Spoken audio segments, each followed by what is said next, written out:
नमस्कार दोस्तों, क्या आपको पता है आज दुनिया भर में जापान कैसे आगे बढ़ रहा है और एक डेवलप देश के रूप में जाना जा रहा है। तो चलिए आज के इस पॉडकास्ट में हम लोग जानने का प्रयास करते हैं कि जापान में ऐसी क्या खूबी है जो आज पूरी दुनिया में एक डेवलप देश के रूप में जाना जा रहा है। जी हाँ दोस्तों, तो कैसे आज जापान फ्यूचर में जी रहा है। आखिर यह इतना छोटा देश होने के बावजूद भी वह इतना छोटा देश होने के बावजूद भी वहाँ पे रिसोर्स ना होने के बावजूद भी कैसे जापान आज दुनिया का सबसे टेक्नोलॉजी में बहुत ही आगे, जिसे कहते हैं 2050 में जी रहा है। आखिर क्या है असली रहस्य, इसके बारे में जानते हैं दोस्तों। तो चलिए बिना किसी देरी के इस पॉडकास्ट को स्टार्ट करते हैं। तो सबसे पहले मैं ये जानना चाहूंगी कि आखिर जापान में ऐसा क्या की पॉइंट है जो कि उसको डेवलप देश बना रहा है। देखिए, अगर हम बात करें जापान में, तो जापान एक बहुत ही छोटा सा देश है जो सबसे पूर्व में है, जिसे कहा जाता है कि यह सूरज जो है, सूरज उगने वाला देश कहा जाता है, या फिर सूरज की जो रोशनी है सबसे पहले उसी पर पड़ती है। तो जैसा कि अभी जापान बहुत ही ज्यादा डेवलप कंट्री है, तो आज के मतलब की डेट में हम जानना चाहेंगे कि आखिर जापान की ऐसी क्या रहस्य है जिसके कारण से वो बहुत ही ज्यादा आगे बढ़ रहा है, वो एक डेवलप कंट्री के अंदर आ रहा है। देखिए, अगर हम बात करें जापान की, तो जापान एक पूर्वी बहुत ही छोटा सा देश है जो आजकल, जिसे हम देखे थे कि सेकेंड वर्ल्ड वॉर में जो परमाणु बम गिराने की वजह से, न्यूक्लियर बम गिराने की वजह से वह देश पूरी तरह से खत्म हो चुका था, लेकिन वहीं उन्होंने हार नहीं माना और आगे बढ़ते हुए बिना रिसोर्स के भी उन्होंने बताया कि कैसे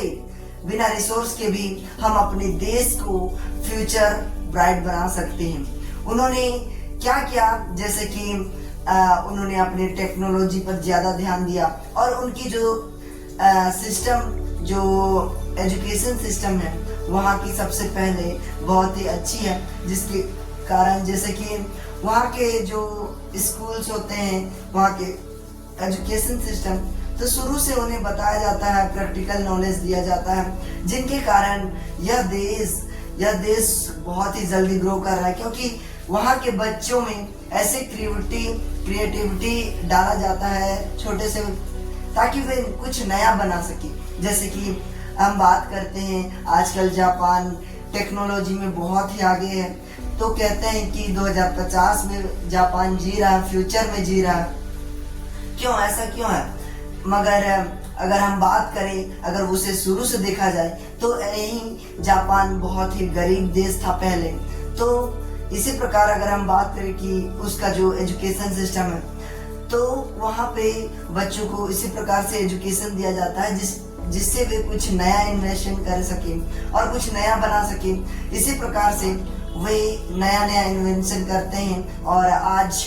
यहाँ तक कि वे बुलेट ट्रेन, एआई और भी बहुत टेक्नोलॉजी में बहुत आगे हैं। तो जिसके कारण वे इस देश में, पूरे वर्ल्ड में बहुत ही ज्यादा फ्यूचर्स में जी रहा है। तो आपको क्या लगता है कि और क्या, जैसे कि इकोनॉमिक के मामले में जापान कैसा है? तो सबसे पहले आप जानेंगे तो जापान में इकोनॉमी भी वैसे ही ग्रो कर रहा है, जिस प्रकार से टेक्नोलॉजी हो गया, टेक्निकल चीजें ग्रो कर रहा है, उस प्रकार से वहाँ की जो ये है इकोनॉमिक है, वहाँ की अर्थव्यवस्था ही बहुत ही तेजी से बढ़ रहा है, क्योंकि वहाँ का जो भी इनकम होता है उन लोगों का मतलब बहुत ही अलग अलग तरह के से उन लोगों का इनकम आता है। और बात करें वहाँ की इकोनॉमिक जीडीपी की, तो बहुत ही ज्यादा ग्रोइंग में चल रहा है और वो जीडीपी बढ़ने से एक देश की जो पावर होता है वो भी बढ़ जाता है। तो इसी प्रकार से जैसे कि वह देश अपनी टेक्नोलॉजी का यूज करके वे अपने नया गैजेट, ऐसे बहुत सारे ऐसे बुलेट ट्रेन हो गए, ऐसे एरोप्लेन जो वो बहुत ही नए क्रिएटिविटी करते हैं, नया एक ऐसा टेक्नोलॉजी बनाते हैं जो पूरे वर्ल्ड को जहाँ पूरे वर्ल्ड को यह मशीन्स भेजते हैं, जिनके कारण ये देश और भी ज़्यादा होता है, ग्रो करता है, और जिसके कारण यही है वजह है जो उस देश को बहुत ही ज़्यादा आगे जाने में मदद करता है। तो मैं यह जानना चाहूंगी कि जो जापान है उसमें ऐसा क्या डिसिप्लिन है क्या वहाँ पे? जी हाँ, देखिए, जापान ने हमें यह बता दिया है कि अगर हमारे पास रिसोर्स भी नहीं है और कुछ ऐसा, क्योंकि हमने देखा था द्वितीय विश्व युद्ध में कि जापान पूरी तरह से खत्म हो चुका था, उसे कोई भी, हिरोशिमा और नागासाकी में जो बम गिराया, जी हाँ, न्यूक्लियर अमेरिका के द्वारा गिराया गया था, जिसके कारण वह देश पूरी तरह खत्म, ऐसा लग रहा था कि वह देश और कभी आगे बढ़ ही नहीं पाता। और यही देश आज पूरे वर्ल्ड में फ्यूचर में जी रहा है। ऐसा कैसे हो सकता है? देखिए, अगर हम बात करें कि वहाँ के जो भी एजुकेशन सिस्टम से रिलेटेड तो हो गया, और वहाँ की जो भी पावर है, मिलिट्री पावर, और वहाँ की जो भी सरकार है, सरकार बहुत ही ज़्यादा स्ट्रांग है, जिसके कारण वहाँ के लोग बहुत अच्छे होते हैं और जो अपने देश के लिए सोचते हैं। ये वो एक यूनिटी को लेकर काम करते हैं, एक डिसिप्लिन से काम किया जाता है। वे यही डिसिप्लिन और यही सब मिलकर टीम वर्क से भी एक नया इन्वेंशन करते हैं और एक नया कोई मशीन्स टेक्नोलॉजी में यह देश इसलिए आगे ग्रो कर रहा है। और यही हम बात करें इंडिया की, तो इंडिया में लोग ऐसे नहीं रहते हैं फ्रेंडली और टीम वर्क ज़्यादा नहीं करते, जिसके कारण वे अपने देश को ग्रो नहीं करवा पाते। यही अगर बात करें जापान की, तो जापान में लोग अपने देश को बढ़ाने का सोचते हैं। ये नहीं सिर्फ अपना देखते हैं, बल्कि पूरे देश को आगे बढ़ाने का सोचते हैं। तो इससे हमें ये समझ में आता है कि हमारे देश को एक यूनिटी चाहिए, एक टीम वर्क चाहिए, जिससे हमारा देश एक ग्रोइंग